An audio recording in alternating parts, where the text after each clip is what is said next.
Good afternoon, everyone. Again, my name is Brad Walter, and this is my multi-engine flight scenario for Aviation 440. And just going to cover a flight scenario of me taking my wife on a day date in the twin-engine Seminole. The trip that we're planning on taking is from KNIP, NAS Jacksonville, to destination KSSI, St. Simon's Island. The Flying Club on NAS Jacksonville is where we're running a Piper Seminole from, and I'm just going to be taking my wife there for a lunch date. There's a good barbecue place there. Take her up there, enjoy that, and then come on back. It's approximately 57 miles one way for a round trip of about 114 miles. And just going over our paved checklist here, is I'm the pilot. I've done one solo flight in the Seminole after receiving my multi-engine check ride, so not a ton of time, almost just short of 20 hours in Piper Seminole. It is not the same Seminole that I use for my training. It's a different one, checked out from the Flying Club instead of the one that I did use for my to get my multi-engine rating. I've got 270 hours of total time, commercial, instrument, and multi-engine rated, and current in instrument and nighttime flying. The airplane's Piper Seminole from Flying Clubs, I stated before. The environment, it's a beautiful, clear VFR day. Winds are from the south, which will come into effect here a little bit later in the scenario. As far as external pressures, not a whole lot, just the fact that don't really get to take the wife out on a date very often. We have 3 kids, so a little bit of pressure to go out and have a good time, and hopefully it all works out.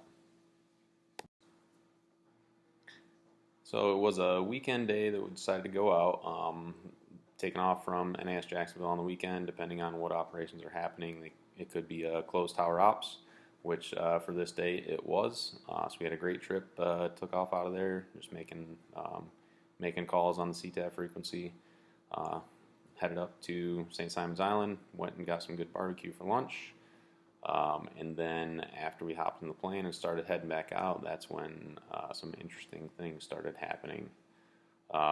So initially, we had an alternator failure on initial climb out. Good thing is it's a twin engine, right? So you got another one backing you up for the time being. And then I did request flight following from St. Simon's to NAS Jacksonville, even though it's a short trip. So after about 5-10 minutes of flying, then we started. My transponder actually went out on me, which I thought was weird. So I gave ATC a call and said, "Hey, just letting you know, my transponder's in and out. So if you're not picking me up, that's why." Which kind of funny. They told me to squawk a certain code. I was like, "Again, my transponder's out, so I can't squawk that code." After discovering that, I looked down at my ammeters again and discovered that my other alternator had also failed on me. So not sure if that was because of the increased load from the first one failing, but now we were with no alternator. At that point, my radio lights started flickering, so I kind of assumed that I was getting close to being completely without power. Obviously, still have the engines running, but no electrical power in the plane, which can be pretty interesting, as I found out. So once that happened, I started coming in. We were pretty close to NAS Jacksonville at the time. It was still closed tower operations, which I was thankful for at the time, honestly. So what we decided to do is just fly over the field at 1,500 feet and then bring it in for a downwind to runway 28 and just get it on deck safely, fly over the field so we can see what's there and see if anybody's in the pattern, and then land it safely.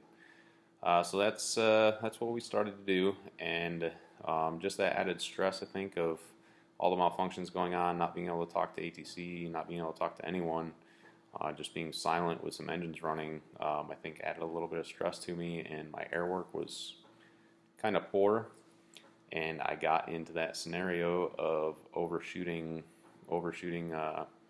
final, because I had those winds blowing from the south, and I entered a left downwind for runway 28 after overflying.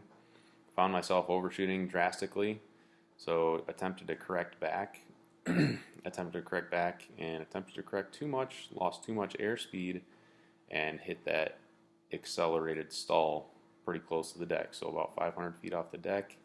And with that happening, I had to exercise those recovery procedures that we exercise so well during the multi-engine training. So I need to add max power, level the wings, get that nose down to regain a little bit of airspeed. Luckily, didn't lose too much altitude and flew away from the deck and came back around for an uneventful second landing. So as you can see, stuff can escalate quickly when that Swiss cheese model starts to line up and you get piled on with some stress. Yeah, so in conclusion here, a big learning point for me is just don't let malfunction distract you from the basics. Aviate, navigate, communicate. Make sure you're sticking with those basics. Obviously, we couldn't communicate, but aviating is the number one, right? So make sure you're flying the plane correctly and doing everything that you need to do to keep the airplane in a safe configuration. It's a plane that I wasn't 100% used to, so things were a little bit different flying a multi-engine plane. And then always fall back on your training. That's why we have the ACS and have these maneuvers that we have to perform. Accelerated stall in this instance was the one that kept me away from the ground when I needed to get away from the ground. And these are the references that I used to put together this presentation. Hope you all enjoyed it.